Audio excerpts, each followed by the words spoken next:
Hello students, welcome to our channel social science world. Students, आज जो हम chapter पढ़ने वाले हैं वो है हमारी क्लास 9th की जो एसएसटी में सिविक्स वाली बुक है उसका चैप्टर नंबर 1। इस चैप्टर का नाम है what is democracy and Y democracy. मतलब कि भाई जो डेमोक्रेसी है उसका मतलब क्या है, डेमोक्रेसी क्यों ज़रूरी है, डेमोक्रेसी या उसकी अच्छी बातें क्या हैं, डेमोक्रेसी की ख़राब बातें क्या हैं। ए टू जेड हमें डेमोक्रेसी के बारे में पढ़ना है। बेसिकली इस चैप्टर को पढ़ने का ऑब्जेक्टिव है कि ताकि आपकी एक अच्छी खासी अंडरस्टैंडिंग डेवलप हो सके अबाउट डेमोक्रेसी।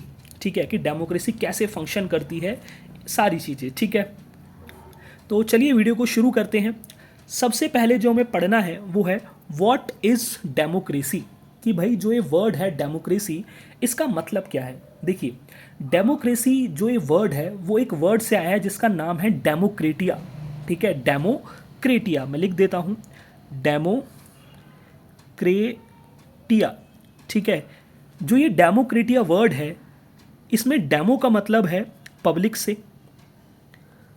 ठीक है, डेमो का मतलब है पब्लिक। ठीक है, और क्रेटिया का मतलब है रूल।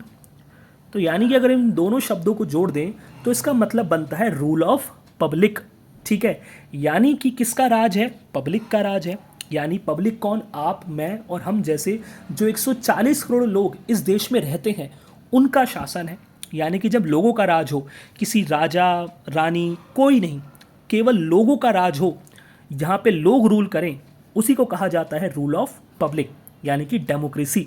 ठीक है, तो डेमोक्रेसी मतलब जब देश में जितने भी फैसले होंगे, जितने भी डिसीज़न होंगे, फॉर एग्ज़ाम्पल जैसे देश की सिक्योरिटी के बारे में कोई डिसीज़न लेना है, देश की इकोनॉमी जीडीपी के बारे में कोई डिसीज़न लेना है, ए टू जेड देश में कोई भी डिसीज़न लेना है तो वो कौन लेंगे, वहाँ के लोग लेंगे। इसी को कहते हैं रूल ऑफ पब्लिक या फिर डेमोक्रेसी। लेकिन आपके मन में एक सवाल आ सकता है कि सर, हमने तो ऐसा नहीं देखा कि कोई हमसे पूछने के लिए आ रहा हो कि भैया आप डिसीज़न में चलिए, डिसीज़न होने वाला है, या कोई चीज़ के बारे में मीटिंग है। हमसे तो ऐसे कोई नहीं बोलता, बिना पूछे सरकार हमसे फैसला ले लेती है। ये कैसी डेमोक्रेसी हुई। देखिए, आप बिल्कुल सही कह रहे हैं। ठीक है, डेमोक्रेसी मतलब रूल ऑफ पब्लिक तो है, लेकिन हम जिस रूल ऑफ पब्लिक की बात कर रहे हैं जहाँ पे सारे डिसीज़न लोग लेंगे, एक्चुअली ये सिस्टम केवल वहीं पे पॉसिबल है जहाँ पे पॉपुलेशन बहुत कम होती है। मतलब देखिए, डेमोक्रेसी दो टाइप की होती है, एक होती है डायरेक्ट डेमोक्रेसी, एक होती है इनडायरेक्ट डेमोक्रेसी। जो डायरेक्ट डेमोक्रेसी होती है यहाँ पे सारे लोग मिलकर डिसीजन लेते हैं, यहाँ पे सरकार वरकार कुछ नहीं होता, यहाँ पे सारे लोग खुद से डिसीजन लेते हैं और सब जब मिलकर डिसीजन लेते हैं, है ना, उसी को डायरेक्ट डेमोक्रेसी कहा जाता है। ठीक है, तो ये डायरेक्ट डेमोक्रेसी ना केवल वहीं पर पॉसिबल है जहाँ पर पॉपुलेशन बहुत कम हो। क्यों? क्योंकि एक बात बताइए कि अगर पॉपुलेशन ज़्यादा होगी तो कैसे डिसीजन लिया जा सकता है। फॉर एग्जांपल इंडिया की पॉपुलेशन 140 करोड़ है, तो आप अगर 140 करोड़ लोगों से ये पूछने जाएंगे हर टॉपिक पर कि क्या डिसीजन होना चाहिए, आप इसके सपोर्ट में हैं, आप इसके खिलाफ है, तो कितना टाइम लगेगा, कितने सारे पैसे बर्बाद होंगे। उन लोगों को आप एक जगह पे बिठाओगे, फिर बहुत सारा पेपर वर्क होगा, बहुत सारा टाइम लगेगा, बहुत सारे पैसे बर्बाद होंगे। तो इसलिए डायरेक्ट डेमोक्रेसी जहाँ पे रूल ऑफ पब्लिक यानी कि लोग मिलकर डिसीजन लेते हैं, वो केवल वहीं पर पॉसिबल है जहाँ पर पॉपुलेशन बहुत कम हो। ठीक है, अब एक चीज़ दूसरा, एक रीज़न ये भी है कि जहाँ पर डायरेक्ट डेमोक्रेसी है वहाँ पर पॉपुलेशन तो कम होनी चाहिए, लेकिन साथ साथ वहाँ पर क्या आप ये मानते हैं कि भाई जो भी लोग उस मीटिंग में आएंगे डिसीजन के लिए, क्या उन लोगों को हर टॉपिक पर नॉलेज होगी? क्या ये पॉसिबल है? क्या ये ज़रूरी है? नहीं। देखिए, क्योंकि इतने सारे टॉपिक्स है, इकॉनमी है ना, सोशल टॉपिक्स हैं, सिक्योरिटी के टॉपिक्स हैं, इतने सारे डिसीजन हमें लेने होंगे। तो क्या वो जो लोग उस पार्ट डिसीजन में आएंगे, क्या उनके पास हर टॉपिक के बारे में इतनी समझ होगी कि वो उसके बारे में डिसीजन ले सके? ठीक है, फॉर एग्जाम्पल मान लीजिए हमें किसानों के बारे में कोई कानून बनाना है ना, तो अब जो लोग उसमें वोटिंग में आएंगे उसमें से हो सकता है कई सारे लोग ऐसे हों जो कभी आज तक गांव ही ना गए हो, जिन्होंने आज तक कभी विलेज ही ना देखा हो, जिनको पता ही ना हो कि किसान की समस्याएं क्या हैं, जिनको नहीं पता हो कि किसान को क्या चाहिए। तो क्या आप उनसे ये उम्मीद करते हैं कि वो एक अच्छा डिसीज़न ले पाएंगे? नहीं। फिर एक और टॉपिक हो सकता है, मान लीजिए देश में इकॉनमी के बारे में कोई डिसीजन लेना है, लेकिन उन्हें तो इकॉनमी के बारे में ज़्यादा कुछ पता ही नहीं है, तो वो कैसे डिसीजन लेंगे? तो ऐसे में डायरेक्ट डेमोक्रेसी केवल वहीं पर पॉसिबल हो पाती है जहाँ पे पॉपुलेशन बहुत कम हो, और दूसरा पॉपुलेशन काफ़ी ज़्यादा लिटरेट होनी चाहिए, है ना, पढ़ी लिखी पॉपुलेशन होनी चाहिए, तो वहाँ पर ये सफल है। लेकिन हम बात करें इंडिया की, बात करें अमेरिका की, या दुनिया की जो बड़ी बड़ी डेमोक्रेसीज़ हैं जो जानी जाती हैं डेमोक्रेसी के नाम से, वहाँ पर ये सिस्टम आज नहीं चलता। डायरेक्ट डेमोक्रेसी दुनिया के शायद ही एक आधी देश में आपको मिलेगी आज। हर जगह इनडायरेक्ट डेमोक्रेसी ही चल रही है। क्यों? हर कंट्री की पॉपुलेशन देखिए आप, इंडिया की पॉपुलेशन 140 करोड़ लोग हैं, है ना, तो इतनी बड़ी पॉपुलेशन में आप कैसे डिसीजन ले सकते हो लोगों से पूछ पूछ कर? तो इसलिए क्या होता है कि हम इनडायरेक्ट डेमोक्रेसी में क्या करते हैं, सारे लोग मिलकर डिसीजन नहीं लेते। वो क्या करते हैं, अपने बीच में से ही कुछ लोगों को 5 साल के लिए, 4 साल के लिए, 6 साल के लिए इलेक्ट करते हैं, मतलब चुनते हैं, और फिर वही लोग जिनको चुना जाता है, इलेक्ट किया जाता है, वो अगले 4-5-6 साल तक डिसीजन लेते हैं, और उसके बाद फिर से इलेक्शन होते हैं, और अगर हमें उनके फैसले अच्छे लगते हैं, उनका काम अच्छा लगता है, तो हम उनको दोबारा इलेक्ट कर देते हैं, दोबारा चुन लेते हैं अगले 5-6 साल के लिए, और अगर ख़राब लगता है तो हम उनको बदल के किसी और पार्टी को मौका देते हैं। तो ये है बेसिकली आपकी इनडायरेक्ट डेमोक्रेसी, जहाँ पर हम सीधा रूल नहीं करते, हम अपने कुछ रिप्रेजेंटेटिव्स इलेक्ट करते हैं, और वो रिप्रेजेंटेटिव्स हमारे बिहाफ पर रूल करते हैं, डिसीजन लेते हैं और फैसले लेते हैं। ठीक है, ये है बेसिकली आपकी डेमोक्रेसी। तो आई होप आपको डेमोक्रेसी क्लियर होगी, डायरेक्ट इनडायरेक्ट डेमोक्रेसी में क्या फ़र्क है वो भी क्लियर होगा। ठीक है, तो चलिए आगे बढ़ते हैं। अच्छा, एक चीज़ और जो रह गई यहाँ पर, एक बार डेफिनेशन देख लेते हैं कि democracy it is a form of government in which rulers are elected by the people. देखिए, डेमोक्रेसी एक ऐसी फॉर्म ऑफ गवर्नमेंट है जहाँ पर जो रूलर्स हैं, यानी कि जो देश पर रूल करेंगे, है ना, देश का पीएम हो सकता है, प्रेसिडेंट हो सकता है, जो भी देश में रूल करेगा वो क्या होना चाहिए, इलेक्टेड बाय द पीपल होना चाहिए, मतलब लोगों ने उसको चुना हो। फॉर एग्जाम्पल मान लीजिए 4 लोग इलेक्शन में खड़े हुए, ए, बी, सी और ये डी। लोगों ने किसको वोट देकर चुना, ए को, तो ए ही जो है रूल करेगा देश में, बी नहीं, सी नहीं, डी नहीं। क्लियर? तो इसलिए डेमोक्रेसी मतलब कि भाई एक ऐसी गवर्नमेंट जिसमें जो रूलर होगा, प्रेसिडेंट होगा, पीएम होगा, उसको किसने इलेक्ट किया होगा, लोगों ने इलेक्ट किया होगा वोट देकर। ठीक है, अभी धीरे धीरे आगे हम पढ़ेंगे तो आपको चीज़ें क्लियर हो जाएंगी। ठीक है, इसका एग्जाम्पल मैं आपको देता हूँ। देखिए, जैसे अभी हमारे देश में जो 2019 में लोकसभा के इलेक्शन हुए थे, लोकसभा के इलेक्शन जिसको प्राइम मिनिस्टर के इलेक्शन भी कह देते हैं। ठीक है, तो जो लोकसभा के इलेक्शन हुए थे उसमें लोगों ने किस पार्टी को वोट दिया, बीजेपी को वोट दिया, मतलब मैक्सिमम लोगों ने बीजेपी को वोट दिया। और बीजेपी ने अपनी पार्टी में से किसको प्राइम मिनिस्टर बनाया, नरेंद्र मोदी को बनाया।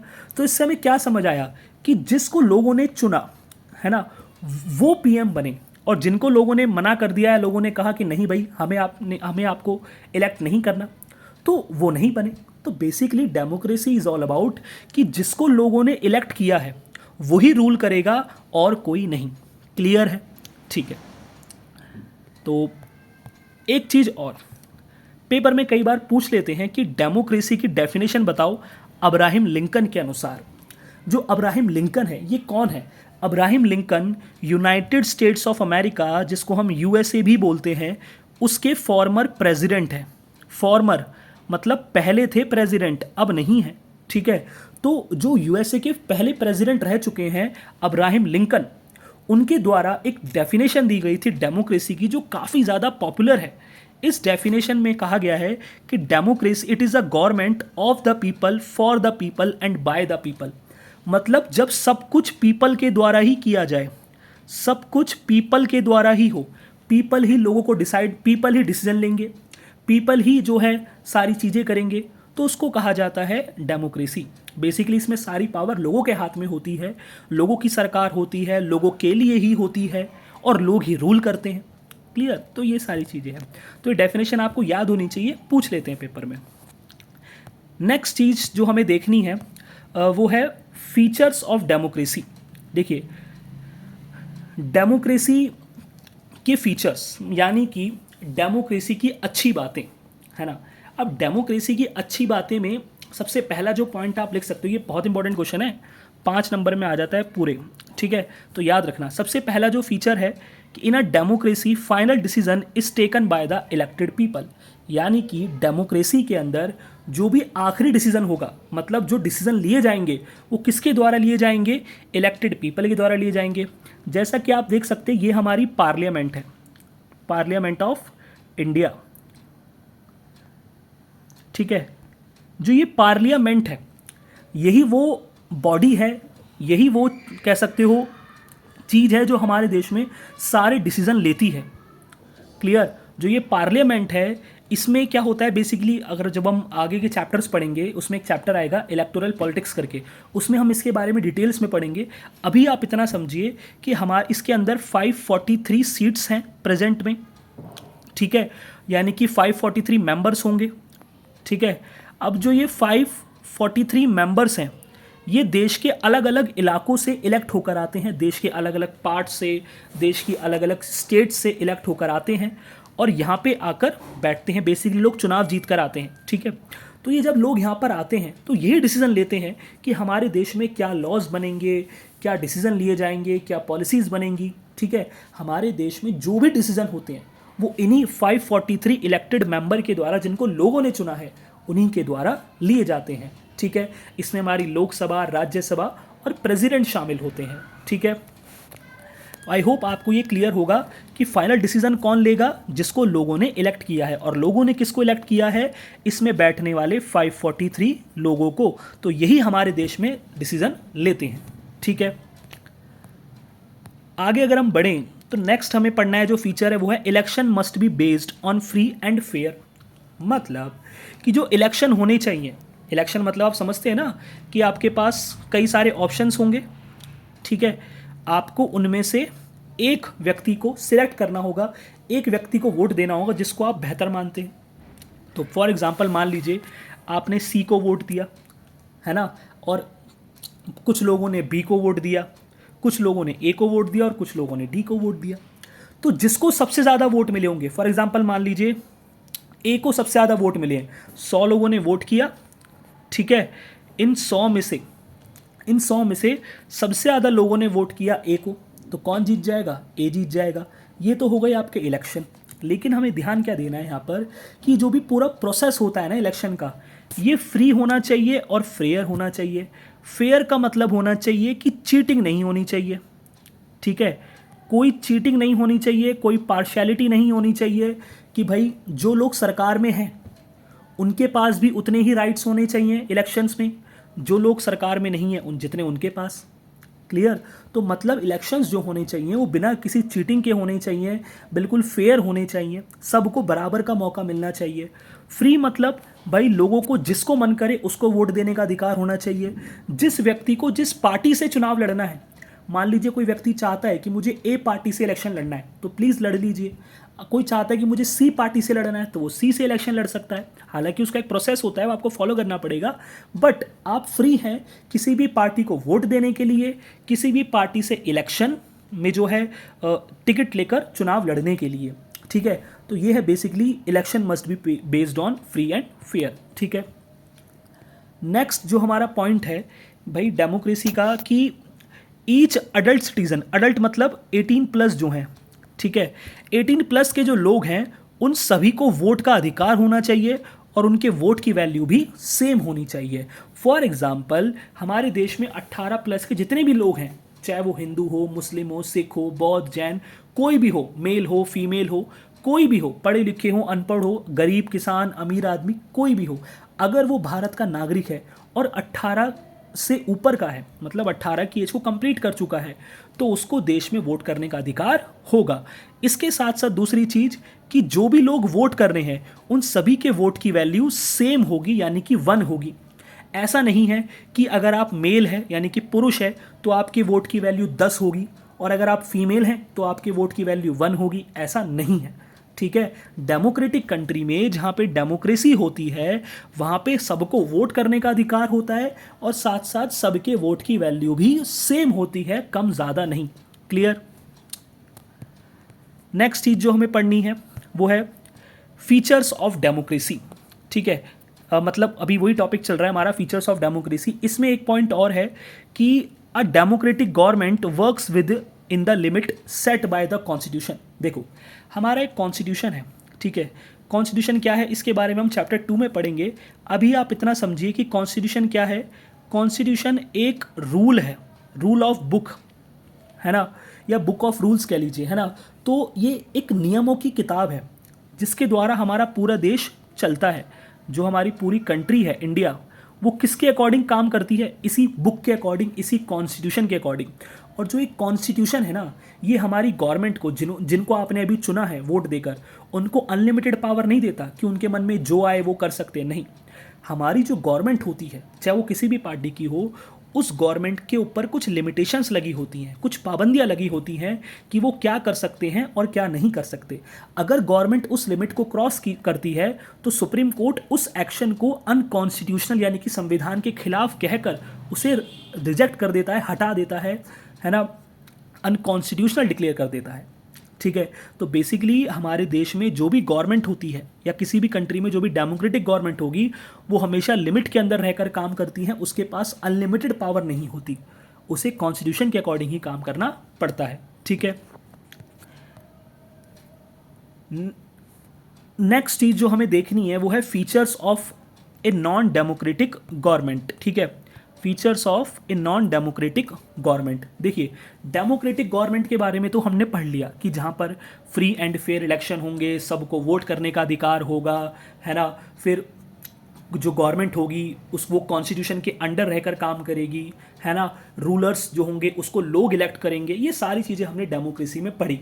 लेकिन जो नॉन डेमोक्रेटिक कंट्रीज़ हैं या जो नॉन डेमोक्रेटिक गवर्नमेंट होती हैं, वो कैसी होती हैं वो हमें देखना पड़ेगा, ताकि हम अच्छे से दोनों के बीच में डिफरेंशिएट कर पाए।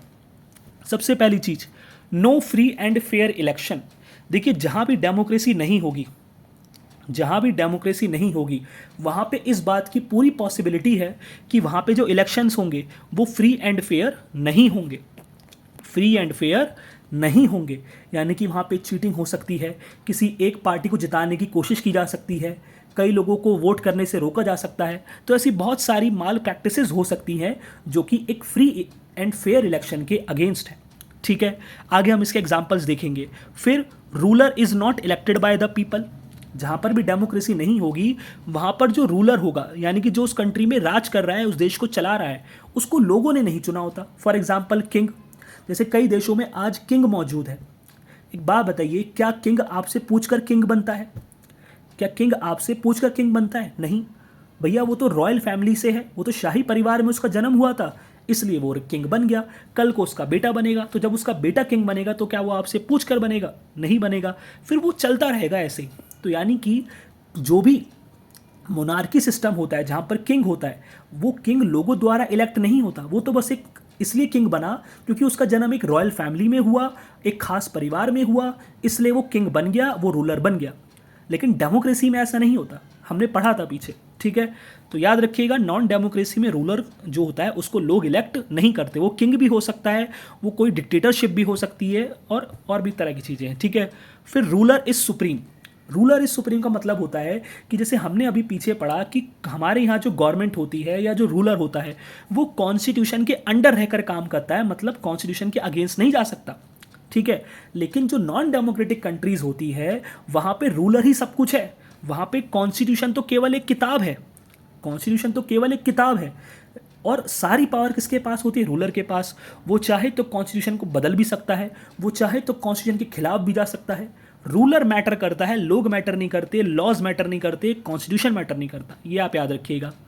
फिर नो फ्रीडम ऑफ प्रेस, यानी कि वहाँ पे जो मीडिया होती है, वहाँ पे जो प्रेस होती है, उसको सरकार से सवाल पूछने का, सरकार से क्वेश्चन पूछने का, सरकार को क्रिटिसाइज़ करने का राइट नहीं होता। वो सरकार के बारे में कुछ जो है नेगेटिव अपने न्यूज़पेपर्स में नहीं लिख सकती। अगर वो ऐसा करते हैं तो सरकार फिर उनके खिलाफ एक्शन ले लेती है। तो ये होता है नॉन डेमोक्रेटिक कंट्री में। अब ये सब होगा तो आपको पता कैसे चलेगा कि गवर्नमेंट सही से काम कर रही है, नहीं काम कर रही है? मीडिया का काम ही ये होता है कि गवर्नमेंट पे नज़र रखी जाए कि गवर्नमेंट सही से कार्य कर रही है तो लोगों तक उसको पहुँचाया जाए। अगर गवर्नमेंट से में कोई गड़बड़ी चल रही है तो उसको लोगों तक पहुँचाया जाए। ये सारी चीज़ें। Citizens can not criticise government policies. देखिए यहाँ पर आप ना गवर्नमेंट के अगेंस्ट नहीं बोल सकते। For example China, for example north Korea, आप अगर यहाँ पे गवर्नमेंट की पॉलिसीज से, उनके डिसीजन से खुश नहीं हैं, तो आपको अपनी जो नाराज़गी है वो अंदर दबा के रखनी पड़ेगी। अगर आप उसको एक्सप्रेस करेंगे, आप उसको जाहिर करेंगे, तो गवर्नमेंट आपके खिलाफ कार्रवाई करेगी। ठीक है, तो यहाँ पे आप गवर्नमेंट के खिलाफ प्रोटेस्ट नहीं कर सकते, जो है गवर्नमेंट के खिलाफ आंदोलन नहीं चला सकते, उसके खिलाफ कुछ सोशल मीडिया पे लिख नहीं सकते। अगर आप ऐसा करते हैं तो आपके खिलाफ एक्शन लिया जा सकता है। तो ये सारे फीचर्स होते हैं एक नॉन डेमोक्रेटिक कंट्री के। ठीक है, आगे हम देखते हैं कुछ एग्जाम्पल्स जो हमें देखने हैं नॉन डेमोक्रेटिक कंट्रीज़ के। देखिए, सबसे पहला है मिलिट्री रूल। मिलिट्री रूल क्या होता है? देखिए, मिलिट्री रूल मतलब जो हमारे देश की मिलिट्री होती है, जो हमारे देश की सेना होती है, जब वो क्या करे, जब वो उन लोगों को जिसको लोगों ने चुना है उनको हटाकर, हटाकर मतलब कैसे? ज़बरदस्ती हटाकर, है ना, उनको जेल में बंद करके, है ना, या किसी और तरीके से डरा धमका कर पावर से हटा दे और खुद पावर में आ जाए, उसी को कहते हैं मिलिट्री रूल। यानी कि जब देश की मिलिट्री आपके देश को रूल करना स्टार्ट कर दे, जब देश की सेना आपके देश पर रूल करना स्टार्ट कर दे, उसी को मिलिट्री रूल कहा जाता है। इसका जीता जागता एग्जाम्पल है म्यांमार। म्यांमार में क्या हुआ है, कुछ साल पहले की बात है, वहाँ पे जो मिलिट्री थी उसने क्या करा, वहाँ की जो इलेक्टेड गवर्नमेंट थी उसको जो है हटा दिया, उनको जेल में बंद कर दिया, उनको पावर से हटा दिया और खुद पावर में आ गए। अब ध्यान दीजिएगा, ये जो मिलिट्री पावर में आई, क्या लोगों ने इनको कहा था ऐसा? नहीं। क्या लोगों ने इनको वोट दिए थे? नहीं। तो यानी कि ये बिना लोगों से पूछे, बिना लोगों के वोट्स के, बिना लोगों की मर्जी के ये लोग पावर में आए हैं और रूल कर रहे हैं। तो क्या ये डेमोक्रेटिक कहलाएगा? जी नहीं, ये नॉन डेमोक्रेटिक कहलाएगा, क्योंकि लोगों ने वोट नहीं दिया। डेमोक्रेसी में हमने क्या पढ़ा था कि इलेक्टेड बाय द पीपल, लोगों ने वोट देना ज़रूरी है, लोगों की जो है एक्सेप्टेंस होनी चाहिए डेमोक्रेसी में, लेकिन यहाँ पे तो ऐसा नहीं है। तो इसलिए ये नॉन डेमोक्रेटिक कंट्री का एग्जाम्पल है। ये देख सकते हैं, ये म्यांमार के वो व्यक्ति हैं जिन्होंने ये सब किया, मतलब वहाँ की जो गवर्नमेंट है उसको हटाकर खुद पावर में आ गई है। उनकी मिलिट्री के सबसे सीनियर ऑफिसर्स कह सकते हैं आप।